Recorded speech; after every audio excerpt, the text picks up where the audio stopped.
Now, I've had my fair share of resets. There was falling head over heels in love for the first time, and the breakup that changed my life trajectory. I quit a secure job I love to start a design studio. And then I closed that design studio to become a creative director at a social media agency. I went to therapy and learned new healthy habits. I launched an email newsletter. I moved to a new city. I made new friends, lost old friends, reconnected with the most unexpected people. But I think the real constant here was that life is filled with so many different changes. And change is scary, it's confusing, it's hard. And oftentimes, a little discomfort leads to incredible growth. And so I created this presentation because I wanted to remind you of the beauty of your resilience and invite you to take ownership of who you're becoming, a happier, healthier, intentional human being. Because life doesn't just happen, we get to create it. But before we dive in, allow me to explain what is a reset. So, for me, a reset is the intentional process of making significant changes in various aspects of your life. It's breaking free from old patterns and limitations that may hold you back from reaching your potential. A reset is a conscious choice to reassess your priorities, your values, and your goals. And finally, it's a way to harness your personal power to take control of your life, shape your destiny, and create the life that you desire. So today, we're talking about how to reset your life in 7 not so easy steps. And the emphasis is on not so easy. This is not a quick and done thing. This is a life journey worth enjoying. So, step 1, give yourself permission to rest. Now, I'm interested. Let me know in the chat if you're feeling a little burnt out right now. It's summer, so hopefully everybody is like planning to have their vacations. But burnout is that feeling of mental, physical, and emotional exhaustion. And the problem with it is that if it goes on for too long, it can lead to prolonged periods of stress. You could feel swallowed up in work, or you could ultimately have the inability to meet the deadlines because you're just too overwhelmed. And over a third of Americans took their last vacation more than 2 years ago. And about 51% have not vacationed in more than a year, according to Alliance Global Assistance. Now, of course, this is changing. We lived through a global pandemic. But now that we're getting back into the full swing of things, work is busier than ever. And listen, I am in this boat myself. But I want you to know that I am worthy of rest, and so are you. Vacation is not something you earn. It is a part of the compensation. It's a part of the compensation package. So, tiny little practical tip here. Plot out your vacations for the rest of this year and make sure you account for time to visit family and close friends. You also want to make solo time to do some deep self-reflection, and then throw in a real vacation where you do something out of the ordinary. Now, step 2 is conduct a quarterly review. Businesses do quarterly reviews all the time, but have you considered looking back over the past 3 months and just seeing how is this thing called life going for me? A quarterly review is really your chance to check in on where you are right now and take a temperature check. The goal here is to make sure that you're in alignment with who you are and who you want to be. And for me, it falls into these specific buckets. So let me know in the chat. Each one has a number. Which space in your life do you feel like you need a reset right now? So for me, number 1 is mind, and that's managing your internal dialogue and your mindset. Number 2 is body, your relationship with your physical being and the things that you do to take care of it. Number 3 is your spirit, and that's really your connection with something bigger than yourself. Then we have number 4, which is relationships, and that's your relationship to your friends, your family, and your romantic life. Then we have work-life harmony. A lot of people say work-life balance, and I don't really love that phrase. Depending on the season that you're in your life, one will have to take the lead. And so I like work-life harmony, and it's really like, am I okay with what's taking the front seat in my life right now? And then finally, number 6 is self-care. And that's the processes that you have in place that help you live your best life despite what's going on around you. So you take these 6 categories and you develop what's called a start, stop, and continue. This is something that we've done at most of the agencies that I've worked at after we've completed a project. And essentially what you do is you take each one of these categories and you look at what's working, what's not working, and what do you want to add? Where do I have room for growth? And what do I need to just let go of? And by letting go of things, you make room for the new that you actually need. So, an example from my life, I want to continue reading affirmations in the morning. I very much want to stop scrolling on my phone after 8 p.m. This is very challenging for me still. And I want to start meditating every single day. I meditate about 2 to 3 times a week, but I have a lot of trouble fitting it in every single day. And so that's something that I absolutely want to start in this next quarter. Step number 3, define your enemy. Now, for better or worse, naturally, I am a very positive guy, but I found that defining your enemy is the easiest way to figure out who you want to be. Give me a reaction if you saw The Tinder Swindler on Netflix. I feel like I feel like America is obsessed with scammers, but the funny thing that all these grifters have in common is that they have an enemy and they talk about that enemy constantly.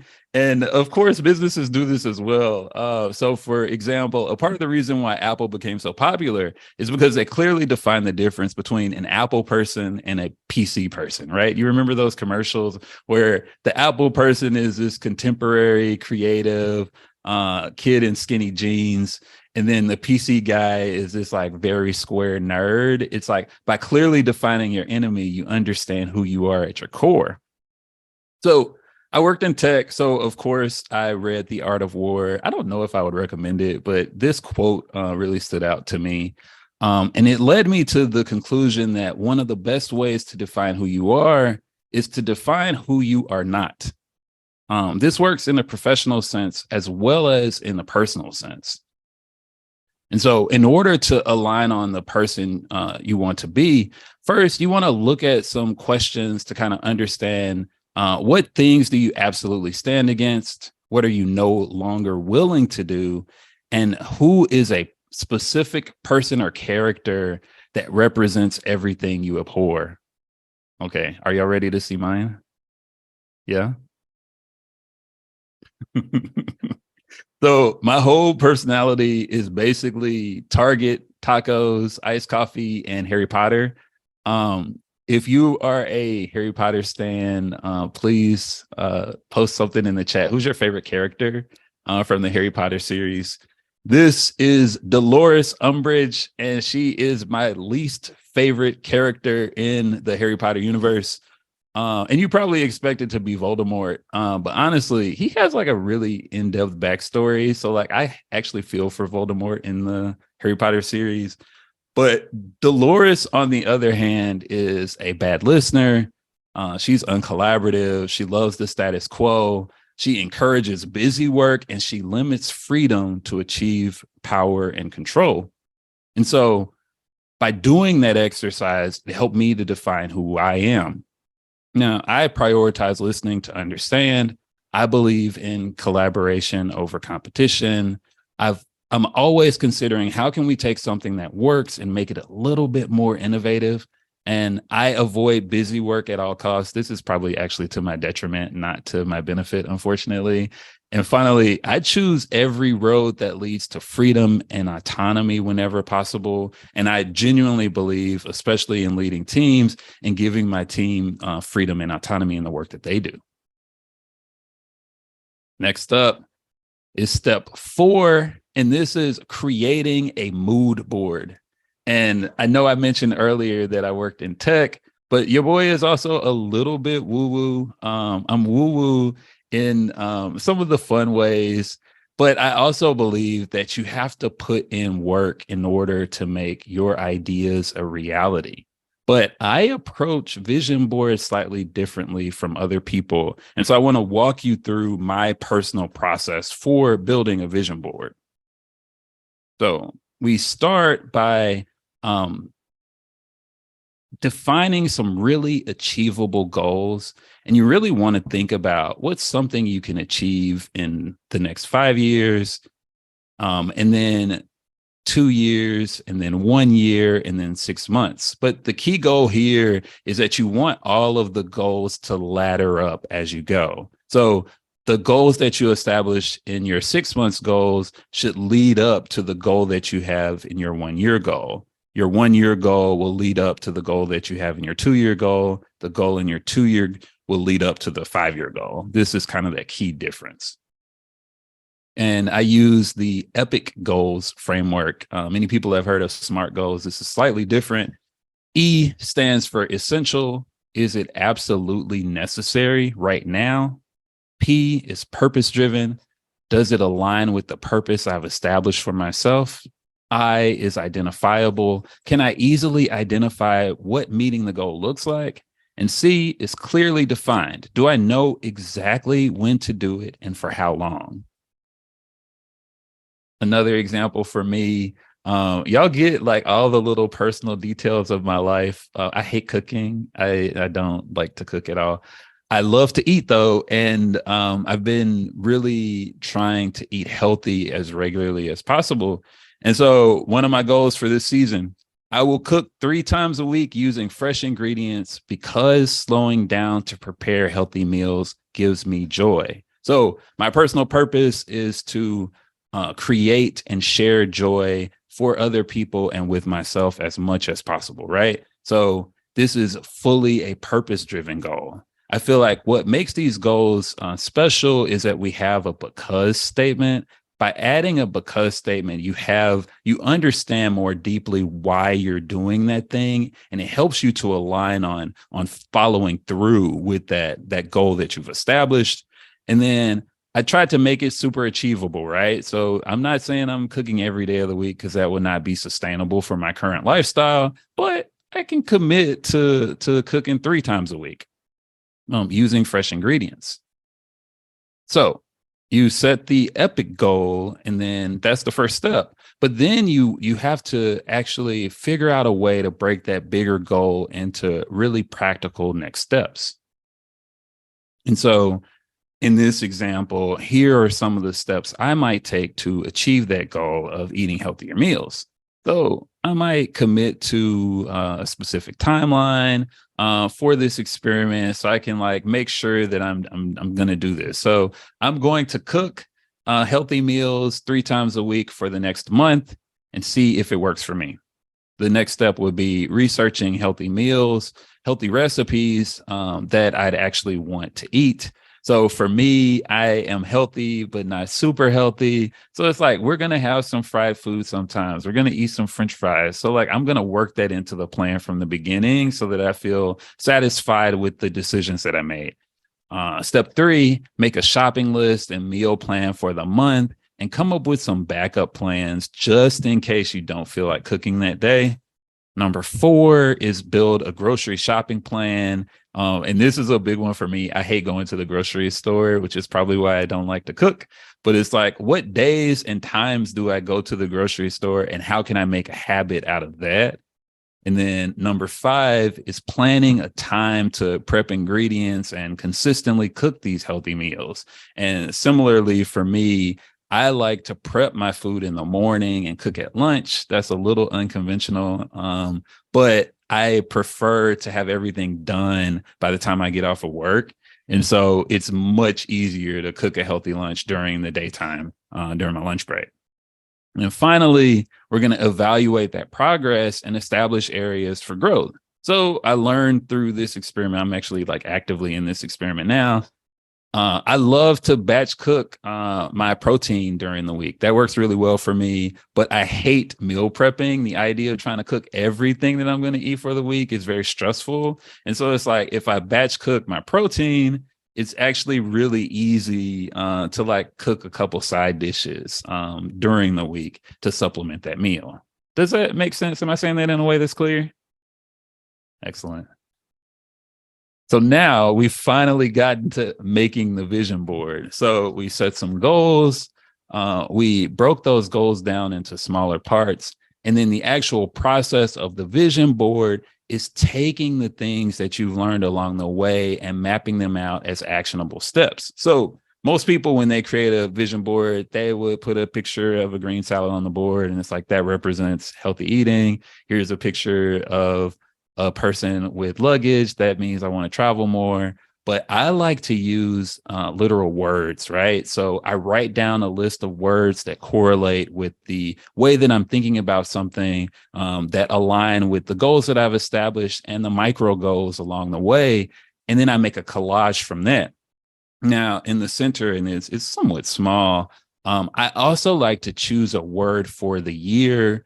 And this is actually my vision board from 2021.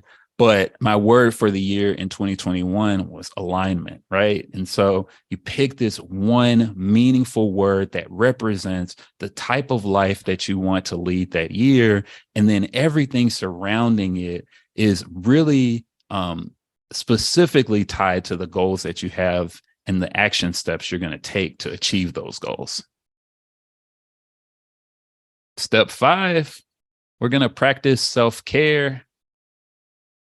And self-care has so many benefits. It reduces stress and anxiety. It boosts your self-esteem. It protects your mental health and improves your physical health. It helps you build stronger relationships, and it increases your overall happiness. And to me, self-care is really listening to yourself. It's fulfilling your core needs. It's creating boundaries, and it's experiencing joy. And on the next few slides, we're going to do a deep dive on each one of these concepts. So self-care is listening to yourself and understanding your emotions. It's really about noticing how you're feeling emotionally and physically and learning to quiet the negative self-talk.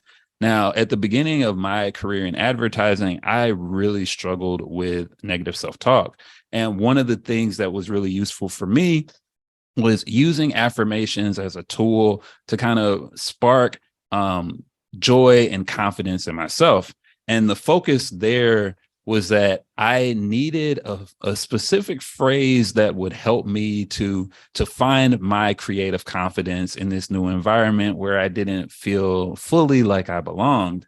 My affirmation during that time frame was I deserve to take up space. And I would say this over and over and over again in my head, sometimes out loud, every morning when I went to the restroom. It was literally my goal. I need to say this phrase over and over again because it will help me to find the confidence.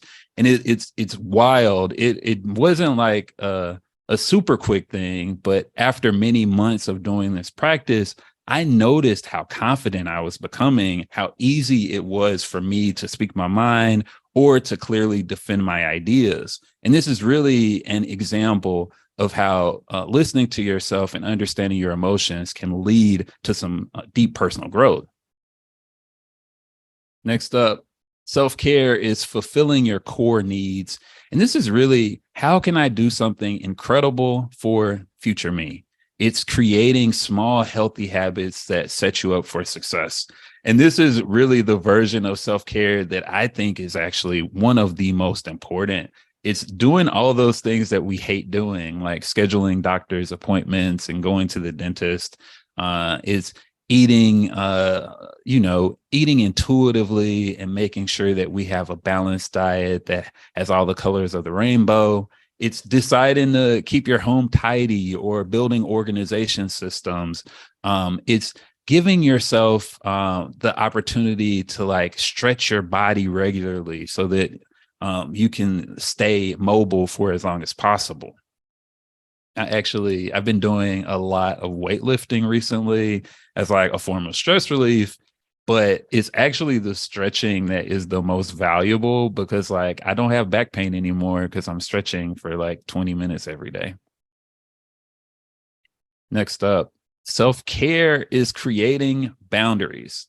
Now, boundaries sometimes get a bad rap. It can be hard to draw a proverbial line in the sand on what works for you and what doesn't work for you.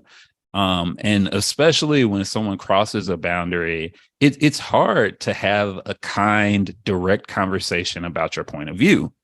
Um, but it's worth doing because it sets you up for long-term success in your relationships, and it allows you to be able to be a fully realized version of yourself.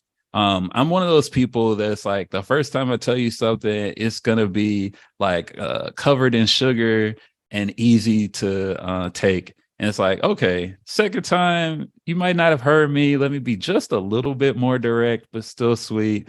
And the third time, it's like, okay, I need you to hear me. This is what I'm saying. And it's like, I think it really is about reminding people over and over again that you are worthy of taking up space and that you're a valuable human being that's worth loving, right? And so that means that you deserve a certain level of respect, just as everyone else does. Now, there are a few ways that I personally love to do this. The first one is time boxing. So, time boxing for me means creating a calendar of things that you have to accomplish and physically adding it. So, for me, I use Google Calendar. It's like, hey, I have to eat lunch every single day, even though I have a full time job. You know what? I'm going to put a block on my calendar that says I have lunch during this time period. And that means that when someone is scheduling a meeting, they have to actively look at this calendar invite that says Justin loves eating lunch before they schedule a meeting over my lunch block, right? Setting a clear personal boundary. And then if they do it, I'll accept it and message them, hey, so you don't want me to eat today, do you? That creates a clear boundary and shows exactly what's important to you. Another example is using your vacation time or turning off your notifications. It's limiting your social media time, or it's just clearly communicating your needs to your friends and your family. I also include carving out solo time in this as well. We close out this section with self-care is really about creating experiences for yourself that spark joy. And self-care gets this bad rap because it often falls into this treat yourself category where it's like, okay, I'm going to reward myself without putting in the work. And I mean, I do think there are examples of people that take self-care to a really selfish extreme. But generally speaking, I think most people need a reminder that taking care of yourself is not being selfish, right? Taking care of yourself is doing something internally for me that sets me up for success and allows me to show up as a joyful, productive human being. And so some things that work for me, soaking in the tub. I love having new experiences like going to new restaurants or seeing new art exhibits. I have been a super fan of trying new hobbies. I often also will like buy myself a small gift to kind of celebrate a moment. And it really is about giving yourself the room to recharge by doing things that excite you. Now, step 6, fail at something interesting. And this process often includes multiple failures, unfortunately. But I like to say if you're not regularly failing, then you might not be putting yourself out there enough. I am a super fan of calculated risks, and I feel like they're a necessary way to find long-term success, both professionally and personally. So, a few really easy examples of how to fail quickly without that much stress. Let's say you want to make new friends. You're going to have to go on a lot of coffee dates before you meet someone that you want to spend time with. So it's like send the DM to the stranger and ask them to hang out. And either they will say yes or they will say no, but you will survive both of those, right? Um, Another example is in your professional life. Let's say you are a graphic designer, and as if you've been in the industry long enough, you'll be like, I kind of know what people will buy and what they won't buy, right? Like once you've done design for a few years, you start to get an understanding of what is easy to sell. But I think there's always the opportunity to step outside of your comfort zone and try to learn a new skill or a technique. And oftentimes, even under tight time frames, you can do exactly what someone expects. And then you also can do something that's just for you, that you believe in, that pushes you a little bit. And through that process, it sets you up for this long-term success. And then finally, you've got to open yourself up to new experiences. I recently started doing improv, and for the first time in my life, I have a creative hobby that I cannot monetize, which is a gift from God. It is also ridiculous because I get to be silly and play around for 2 hours a week. And I love it. I genuinely love it because there are no stakes. I get to perform and be goofy. And also, I get to spend time with other human beings and not be in front of a computer screen or in front of my iPad drawing. So, like, 10 of 10 would recommend. And I want to show some of the examples of me trying new things and failing forward over the course of my career. So, my favorite way to push myself is to create personal projects. And my life literally changed when I got an iPad Pro. I decided to use my Instagram as the place to share my message with the world. And you can follow me at Justin Made That. But I did a 30-day Instagram Reels challenge with the intention of finally crossing over the 10,000 mark. And y'all, I failed. I failed miserably. And you know what? The end result of that experiment was beautiful and valuable, though, because it really allowed me to reset my mind and decide that the actual follower count is not what is the most important thing, right? The real thing that matters in my creative process is making work that I enjoy and sharing it with people and doing that as consistently as possible. And I did a 30-day Instagram Reels experiment. And even though it's not sustainable for me to make a video every single day now, it has become a process that taught me how to create video, got me more confident on camera, and really like pushed me to like make new things that I had never made before. Now, sharing my work on social media led me to starting my newsletter. The Weekly Reset is a free weekly pep talk and thoughtful recommendations curated to help you live a more intentional life. And you can sign up at socurious.co. This is a really beautiful experiment because it has helped me to be able to consistently create every single week. I'm on the hook to do one original illustration and write a reflection for my newsletter readers. And that process has built my consistency bone up. Like, it's like my consistency muscle is incredibly strong because for the past 2 years, I have sent out this email every single week, with the exception of 1 week where I failed. I was sick. I didn't make it. I actually was a little bummed out with myself, but I learned from it and I created a process so that I had a couple of issues kind of pre-written just in case I needed to take a week off because, you know, life happens. So I have been sending out that email for 2 years, and it led me to getting a book deal. So my title, The Reset Workbook, is a guided journal that helps you tap into your inner magic. And it debuts December 6th, 2023 with Spruce Books. But this is like, this journey to getting a book deal was exceptionally challenging. And I like to underscore that it happened by sheer force of will and partially probably by divine intervention. I pitched this book to 6 different publishers, and I had some pretty good connections because I've done a lot of illustration work for other books and publications. So I was like, oh, this should be an easy sell, blah, blah, blah.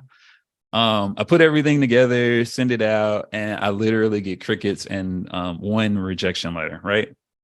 So I'm like, okay, like I guess this is really important to me, so I'm going to self-publish it. I self-published the first version of the book and it was not very good. I self-published the second version of the book and it was much, much better. And literally with the second version of the book, as soon as I put it out into the world, I get an email from someone at Spruce, and she's like, hey, like, I love your book. I really think we could republish this with Spruce. And so we went through a really long, really incredible 1-year process of me reworking all the content of the book and creating new and original illustrations that will be alive in the world. So it's like all of that failure along the way led to what I hope will be a very successful book launch later this year. Finally, I just finished the biggest, most scary project for me, which is funny. You would expect the book to be the big scary project, but I've self-published a few books now, so like it has a little bit lower of a stress to me. I wanted to create a physical product that had my original illustrations on it. And as I mentioned earlier, affirmations have been an incredible, meaningful part of my life. And so I have been working on this for the past 5 months, designing the affirmation cards, solidifying the printing, going through the revision process and like getting everything completed. And so I literally this week am working on it. And I realized that the box that I had picked was the wrong size to fit the cards. Thank God. It ended up, I caught that meaningful error as I was submitting the final pieces to them, as opposed to after receiving the final pieces from them. But I literally on vacation in New Orleans had to rework the full design to make sure that the box was the appropriate size for the actual cards. And so the thing is, everything that you do will come with its own set of challenges, and you kind of have to accept that that is the case. But it's like you take these steps forward and they propel your growth and give you the confidence to take the next step forward. And that's really what I'm trying to encourage you, is that if you have a tiny spark of an idea that you've kind of let sit on the back burner for a really long time, I want you to know that your message to the world is so valuable and so important and has the propensity to change someone's life because your individual magic is that meaningful. So do that thing, share it now, even though it's scary, even though it's hard, even though things probably will go wrong, right? Because like you are that valuable, you are that important. That section was longer than I expected it to be. Now we are on step 7, build your rituals. So I am a super fan of adding as much magic as possible to my daily life. And one easy way to add a little magic to your everyday life is to start creating your own rituals. And this concept comes from Casper ter Kuile. And it really is the idea that you can have a fun routine that gives a little spark of joy to your life. So I started developing my own rituals and routines to provide some structure and some balance. Now, rituals are important because they help make ordinary days a little more extraordinary. They give us a reason to connect with our friends, family, and community. They allow us to have a sense of renewal or to mark the passage of time in a meaningful way. They help us to slow down and notice how beautiful life can be. And it really allows us to live in the moment because we're marking these meaningful occasions. And picture this, the beauty of being an adult is that we get to make up our life. Like, yes, we are born into a world where we can't literally do anything that we want, but we do have the opportunity to build our own set of traditions, our own rituals, and our own experiences. So, a few types of rituals to consider. You might want to have some sort of daily ritual, and probably the most notable for that people are aware of is your morning or your nighttime routine. You could have a weekly ritual. For me, I talk to my mom usually once a week, and I talk to one of my best friends, Brittany, usually once a week. And it's like, I hate talking on the phone, y'all. Like, talking on the phone is 0 of 10. But these two people are incredibly important to me. And so I am willing to dedicate an hour or 2 or 3 to them every single week.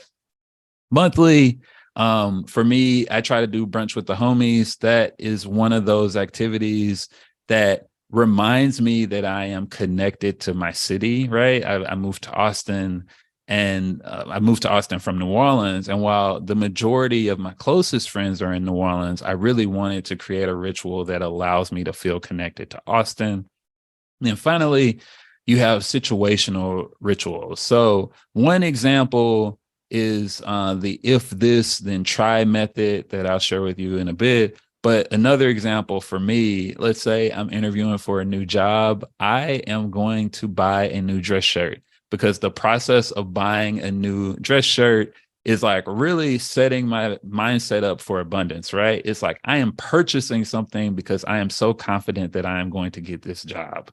Another example for me is like when I'm mourning a loss, I allow myself to be totally sad for 3 full days, right? So it's like mopey music, crying on the couch. I fully embrace that.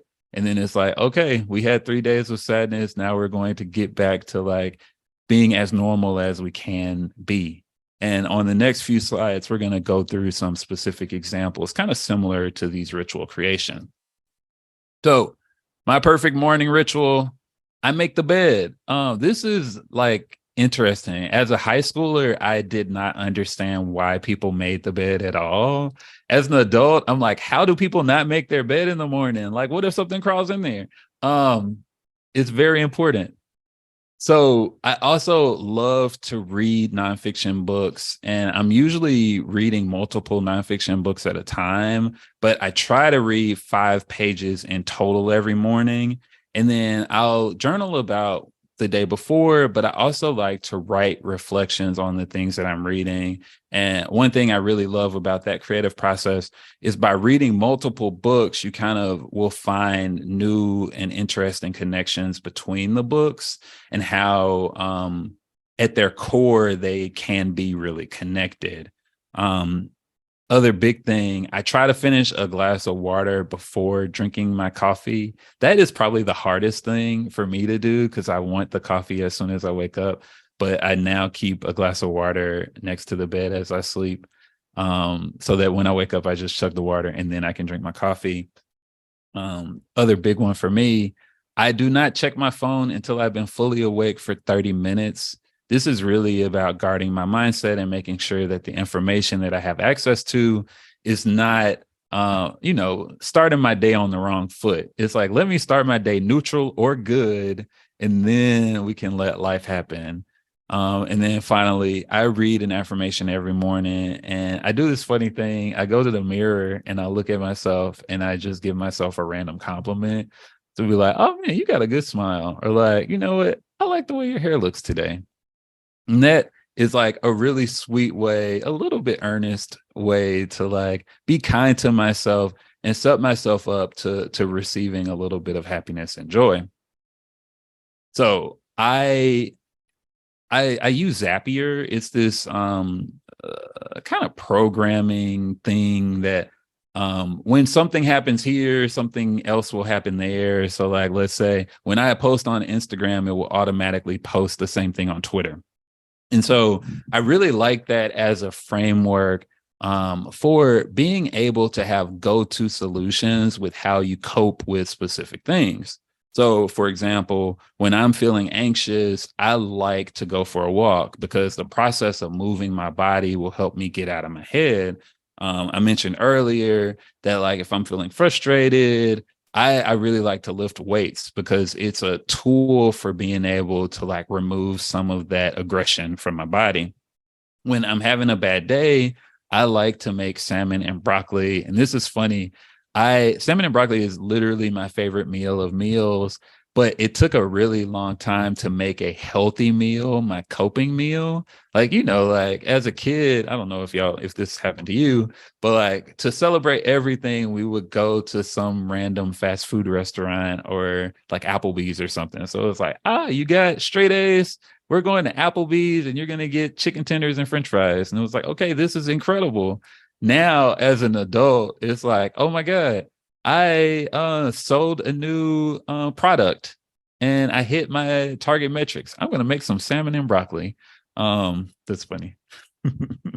um, Last thing here is that each step adds just a little bit of a way to help you better cope. And so, for example, one thing that I've been trying to implement really frequently is that if I ever feel bored and I'm finding myself really scrolling on my phone a little bit too much, I go, this means that I need to make something, right? It's like translate a negative emotion into something that is productive or joyful or that supports your life long term. Now, one thing I really love is building my own personal holiday. And this is important to say, like, I think we all do, or I think many people do a good job of celebrating their birthday and like doing something to celebrate their life. But I think you deserve 2 days a year. Actually, you deserve as many days a year as you want. And it is okay to pick a day that is not your birthday, where you celebrate something that is special to you. And in this, you establish your process for celebrating the holiday and you make time and energy to make it something beautiful for you. So I haven't done this yet, but one thing that has been top of mind for me is in leaving New Orleans, I really miss that culture and I want to bring a piece of that to Austin, where I live currently.